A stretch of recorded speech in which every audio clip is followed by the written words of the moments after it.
El periodista Ángel Gallúbar abrió el pasado viernes, día 4 de agosto, con una conferencia en memoria de Ángel Aventín, las 21ª Jornadas Culturales de Amigos de la Peña, organizadas por el Ayuntamiento de Graus con la colaboración de la Asociación Amigos de la Peña.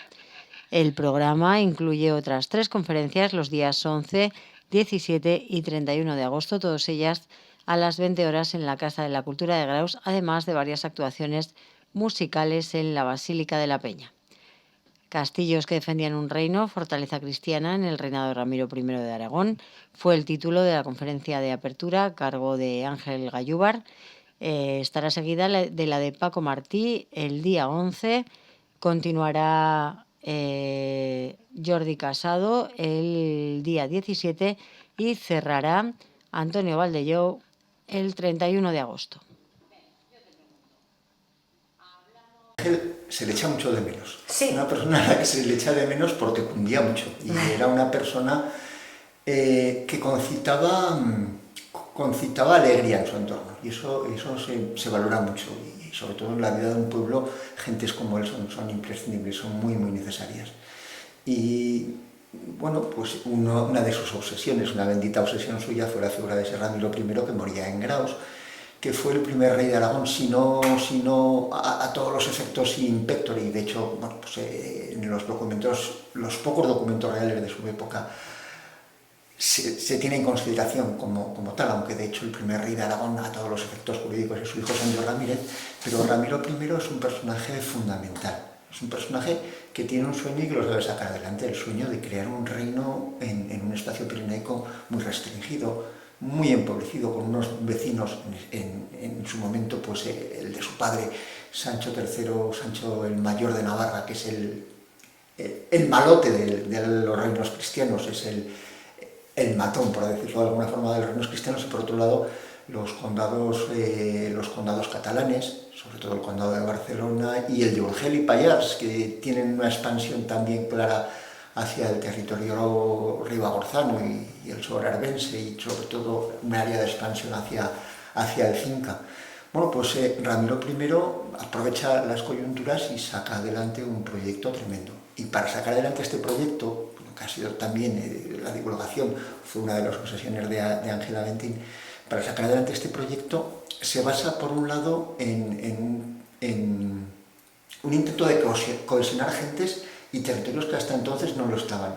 Por un lado estaba el antiguo condado de Aragón, que había pasado a depender de la corona navarra hacía 50 años, y posteriormente los condados de Sobrarbe y Ribagorza, que también por azares del destino habían acabado fagotizados, absorbidos por Navarra, pero que posteriormente, tras la muerte de Sancho Garcés, recuperan una cierta independencia, y de hecho hay una especie, un intento de crear un efímero reino o condado supremo de Sobrarbe y Ribagorza.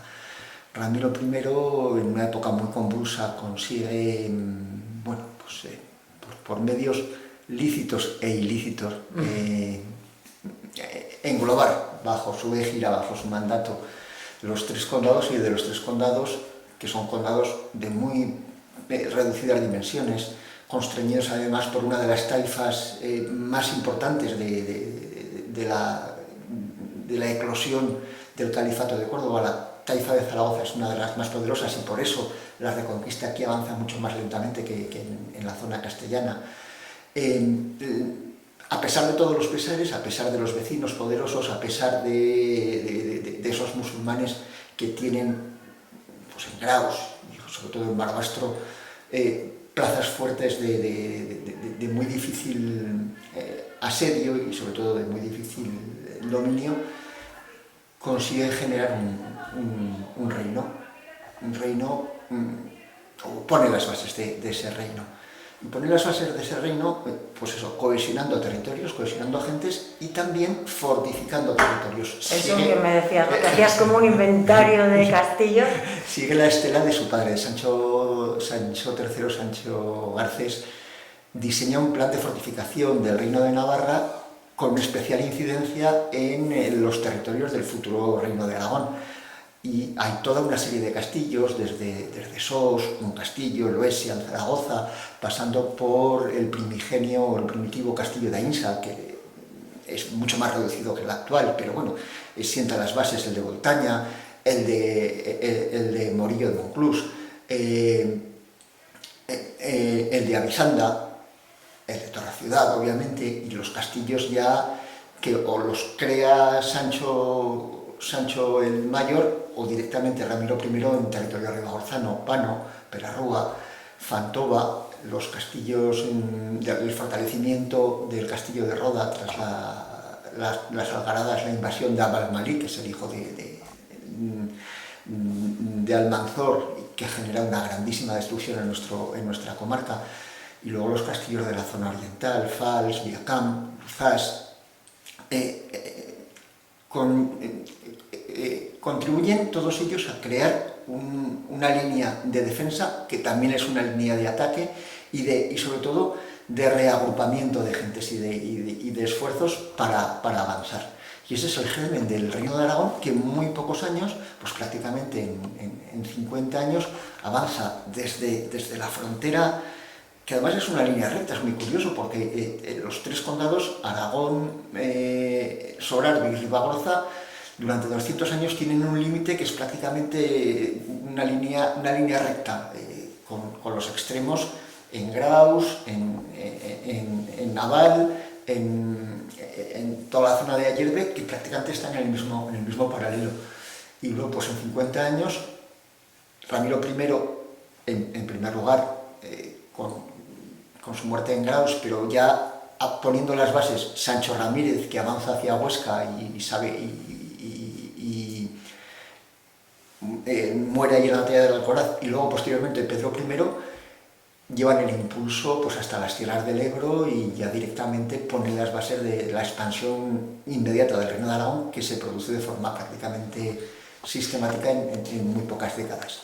Pero Ramiro I ya no lo vio. No, Ramiro I, pero Ramiro I sentó las bases. Y hablarás también de esa muerte tan épica que se recoge aquí en el techo, o eso ya no. Bueno, te vas a centrar más en los castillos, que eso ya se habla mucho. Bueno, sobre el personaje de Salada, ya sabes que era también uno de los personajes favoritos de Ángel, ¿no?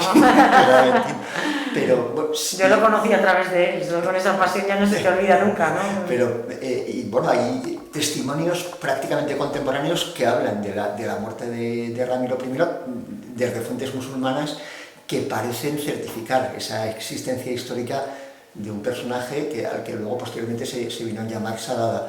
Pero curiosamente la muerte de Ramiro I es muy similar a la de Fernando II, a Fernando II de Castilla, a la de Sancho IV también de Castilla. Son muertes por infiltrados del ejército rival en las mesnadas castellanas, que hay un componente ahí mítico, pero bueno, no es desdeñable que estén basados todos esos componentes míticos en una cierta realidad. Y una de las últimas inquietudes de Ángel Aventín con respecto a Ramiro I, que era esa visita del Cid, que me decía, con esto hay que hacer algo. Claro, decir que era un personaje tanto tirón, si estuvo o no estuvo aquí en la batalla de Graus, es bastante probable que estuviera, bastante probable, pero no como adalid, no como guerrero, sino como paje o como... la figura del Cid es una figura muy interesante, porque a pesar de todo lo que se ha dicho de él, está muy mal estudiada. Se le atribuyen orígenes relativamente modestos, de una infanzonía que luego posteriormente, por cómo se relaciona y con quién se relaciona, no tiene mucho viso de que fueran ciertos. Parece ser que el Cid era un personaje de la alta nobleza castellano-leonesa y que estuviera muy vinculado por parentesco con la casa real. Entonces, como una fase de iniciación en la carrera de las armas, es bastante probable que estuviera aquí en Graus, aunque no tuviera un papel protagonista, entre otras cosas por su edad. Se calcula que de estar aquí hubiera tenido como máximo 13-14 años, que entonces no son los 13-14 años de ahora, ¿no? Los 14 años ya era una persona con una cierta edad, pero no tenía esa preeminencia guerrera que luego posteriormente tuvo la figura del Cid. Por otra parte, es muy curioso, se han hecho rutas del Cid, en Aragón y por ahí, pero es la ruta del Cid del conquistador de Valencia, y se ignora sistemáticamente esos primeros pasos porque son bastante incómodos. El Cid es un diletante. Sí, ahí está en el otro bando. Es un diletante que está con cristianos, con musulmanes, dependiendo de cómo corren los aires. Bueno. Me acuerdo de las últimas veces que hablé con Ángel, sí que tenía eso del Cid, porque había salido en no sé qué serie, sí, en la que se retrataba a Graus de una manera que además le molestó bastante, pues no se ajustaba. Pero bueno, siempre recordado y siempre con cariño y con agradecimiento, y sí, esa charla tan interesante, bueno, un momento también para hacerlo, ¿no? Sí, sobre todo, pues lo que merece la pena, que yo creo que no nos olvidamos de él, pero bueno, el tenerlo presente y el decir, oye Ángel, que seguimos tímidamente tus pasos, o por lo menos que no queremos dejar que desaparezcan esas obsesiones tuyas que fueron y siguen siendo nuestras en buena medida. Yo pienso que en Graus deberíamos jugar también la baza de esa presencia tan importante de los dos primeros reyes aragoneses, de Ramiro I, que muere aquí, y luego Sancho Ramírez, quien en persona dirige las mesnadas que ocupan definitivamente a Graus 20 años después, en el año 1083. Y no le damos la importancia que tienen a dos personajes fundamentales en el surgimiento de un reino, y que directamente pienso yo que contribuirían a cimentar todavía más, pues, un tipo de turismo cultural que ahora mismo no sabemos explotar en Graus y en Ribagorza por extensión. Fíjate, tenemos la primera catedral del Reino de Aragón, que es Roda, la primera catedral del condado pero la primera catedral de lo que posteriormente ha sido Aragón, Roda. Tenemos dos de los monasterios más importantes del primer románico, como Alahori y Obarra. Tenemos una calidad de fortalezas, que también es otro de los objetivos de esta charla, el recordar que tenemos una red de fortificaciones impresionantes, además todas construidas en muy poco periodo de tiempo. Y posteriormente, pues Ribagorza es capital, a pesar de que pierde importancia, pues porque la historia y la economía y la sociedad se desplaza por otros derroteros, pero sin embargo es capital, por ejemplo, para un periodo tan poco estudiado y tan poco conocido como el de las alteraciones del Reino de Aragón, que comienzan con las alteraciones de Ribagorza. Bueno, en Francia, en Gran Bretaña, en Italia, hay un turismo cultural cada vez más importante, que aquí, pues no sé, con estas historias, con estos mimbres, podríamos sumarnos al carro. Bueno, y esta charla, además, inaugurar las jornadas de Amigos de la Peña, todo un honor, ¿no? Supongo, Ángel, sí, abrir sí. Este ciclo en el que compartes cartel con amigos y personalidades de... Sí, fíjate, esa es otra de las facetas que a mí personalmente me gusta de Graus. El hecho de que hay una sociedad civil muy viva, el hecho de que, independientemente de la labor que desarrolla culturalmente hablando el Ayuntamiento, la comarca de la Ribagorza, que es muy activa y que merece mucho la pena, pero hay una sociedad civil que tira para adelante con proyectos muy interesantes. Bueno, el último ha sido esa representación de Rodrigo Mamarica, pasada por agua, pero que se va a recuperar el próximo día 19, creo, ¿no? Sí. El próximo día 19. Pero, bueno, pues eso, una asociación como la Asociación de Amigos de la Peña, que ha sacado adelante desde hace prácticamente 30 años, una labor primero de consolidación y reconstrucción de la Peña a expensas de los ciudadanos, y posteriormente una labor de difusión cultural de primer orden, merece la pena el estar allí, el apoyarlos, el decir, oye, que hay que quitarse el sombrero de tener gente que pone su tiempo, su esfuerzo, su dedicación, su prestigio al servicio de todos los conciudadanos. Pues que si se puede ayudar, pues bienvenido sea. Pues ahí te veremos. En la Casa de la Cultura se cambia de espacio por la exposición que ocupa ahora el Espacio Pirineos. Muy interesante, ¿eh? Una exposición muy bonita. Muy interesante. Esta combinación escultura-pintura que llevan ya un par de años, este es el segundo, la verdad es que está mereciendo la pena. También fruto de la colaboración entre el Ayuntamiento en este caso y el esfuerzo individual de un grupo de grausinos. Entre ellos Pedro Borgoñón, ¿no? Eso es. Que ha aprovechado contactos y... O sea que... Pues es un poco ir todos en la misma dirección, no importa de dónde, ¿no? Siempre primando el interés público de que hablabas y general, ¿no? Pues nada, gracias Ángel por colaborar con todos a través de Amigos de la Peña y eso, muchas gracias también por recordar a Ángel.